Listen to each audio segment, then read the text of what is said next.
Assalamualaikum warahmatullahi wabarakatuh. Selamat datang di mata pelajaran Seni Budaya. Saya Ayu Wulandari dari SMA Muhammadiyah Martapura. Di sini saya akan menjelaskan materi tentang karya seni rupa 3 dimensi. Sudah ada contohnya. Ada 2 contoh di sini ya. Ada patung singa dan sebuah karya seni rupa 3 dimensi yang terbuat dari tanah liat ya, gerabah.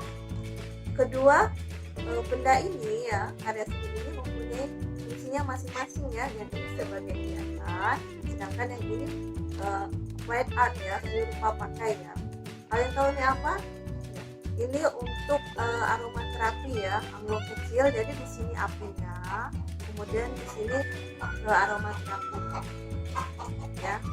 Ini semua sama-sama seni rupa 3 dimensi ya. Ngomong-ngomong, kalian tahu tidak apa arti seni rupa 3 dimensi? Ya, seni rupa 3 dimensi itu artinya karya seni yang mempunyai panjang, lebar, dan tinggi. Jadi bisa dilihat dari segala arah. Itu kalau karya seni rupa 3 dimensi. Bedanya apa sama 2 dimensi? Kalau 2 dimensi itu hanya mempunyai panjang dan lebar. Bagaimana? Apakah kalian sudah paham? Saya harap sudah paham ya. Kita simpan dulu. Kita lanjut. Patung merupakan salah satu dari karya seni rupa 3 dimensi yang mempunyai panjang, lebar, dan tinggi. Artinya bisa dilihat dari segala arah. Ini ya, tadi sudah sama, sudah saya jelaskan ini tadi. Ya. Ini patung. Kita lanjut ke jenis-jenis patung. Jenis-jenis patung ada patung non-figuratif dan patung figuratif. Patung non-figuratif artinya patung tersebut tidak meniru benda-benda yang ada di alam, jadi abstrak ya, sesuai dengan imajinasi si pembuatnya. Nah, sedangkan kalau figuratif ya, figuratif ini menirukan benda-benda yang ada di alam, contohnya manusia, hewan, dan tumbuhan. Kalian tahu nggak ini apa? Nah, ini patung Garuda Wisnu Kencana yang ada di Bali. Artinya kalian sudah tahu kalau sudah ke Bali ya. Lanjut ya. Lanjut ke fungsi patung. Fungsi patung yang pertama yaitu fungsi religi ya. Fungsi religi ini artinya patung ini diperuntukkan untuk kegiatan keagamaan ya. Misalnya agama Buddha, Hindu ya. Lanjut ke patung monumen. Nah, patung monumen ini fungsinya untuk mengenang para pahlawan yang telah berjasa memperjuangkan Indonesia ya.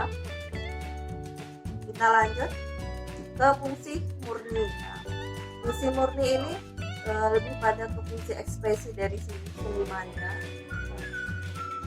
Beda dengan yang ini tadi ya. Nah, ini kan kecil. Nah, kalau ini aslinya, bentuk asli dari patung ini cukup besar dan sekitar hampir 2 meteran ya.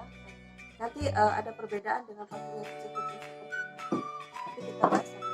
Ini untuk patung ini jadi tujuannya untuk hiasan dan hasil ekspresi ya dari sisi seniman.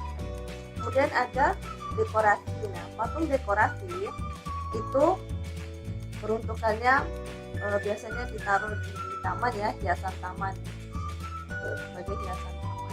Kalian bisa rasakan tidak perbedaan patung yang ini ya, dekorasi sama bisa nggak kalian rasakan perbedaan? Dan ini lebih mempunyai nilai ya. Ini ayam punya makna simbolis. Gimana? Lanjut ya. Berikutnya adalah patung kerajinan. Nah, sama seperti ini tadi ya. Ini fungsinya hiasan sama, cuma dia tergolong dalam patung kerajinan. Kenapa? Karena bentuknya itu lebih kecil ya. Patung kerajinan dia lebih kecil ya, sama seperti ini tadi. Ya. Peruntukannya untuk souvenir biasanya kalau patung-patung kerajinannya lebih kecil. Kemudian yang ini lanjut ke patung konstruksi ya. Patung konstruksi ini kalian lihat di sini ya. Nah, patung-patung ini digunakan sebagai tiang-tiang ya, yang penopang bangunan itu patung konstruksi. Kita lanjut ke nilai estetis karya patung ya. Nilai estetis karya patung itu ada dua, objektif dan subjektif. Objektif artinya penilaian tersebut berasal dari ini patungnya ya, sesuai dengan unsur-unsur seni rupa pembentuknya. Jadi berdasarkan objeknya, patungnya. Sedangkan subjektif itu berdasarkan si pengamat kitanya, sejauh mana wawasan kita memahami konsep seni. Ya. Gimana, paham? Lanjut ke bahan-bahan pembuatan patung ya. Yang pertama yaitu bahan lunak ya. Bahan lunak ini tanah liat ya. Ada tanah liat yang positif. Duanya sama-sama lunak, sifatnya tidak tahan lama ya. Ini tanah liat, ini plastisir. Biasanya kedua bahan ini digunakan untuk modeling ya. Ada nggak karya yang terbuat dari tanah liat? Ada, contohnya ini tadi. Ini terbuat dari tanah liat. Kenapa ini bisa tahan lama? Karena ini melalui proses pembakaran. Jadi dia harus melalui proses pembakaran dulu baru dia tahan lama. Lanjut ya ke bahan semi permanen. Bahan semi permanen itu ada sabun dan lilin ya. Jadi sabun ini dia di atasnya tanah liat tadi, cuman dia tetap saja tidak tahan lama ya. Kalau ini terkena air dia rusak, ini kalau terkena panas dia meleleh. Itu kalau semi permanen. Nah, sekarang yang bahan permanen itu batu, perunggu. Nah, batu ya. Kalau batu ini walaupun dia kena panas ya, angin ya, cuaca ekstrim, dia tetap tahan lama ya, kokoh. Kalau yang ini kok dari perunggu sama ya, permanen. Kayu bisa tidak? Bisa kayu ya, dia termasuk bahan permanen juga ya, tidak mudah rusak. Lanjut ya. Teknik pembuatan patung. Nah, teknik pembuatan patung ya, pertama yaitu modeling ya. Modeling patungnya itu dibentuk dulu ya. Ini contoh ya, seorang pematung sedang membentuk sebuah kepala ya. Dia menggunakan tanah liat ini untuk modeling ya. Lanjut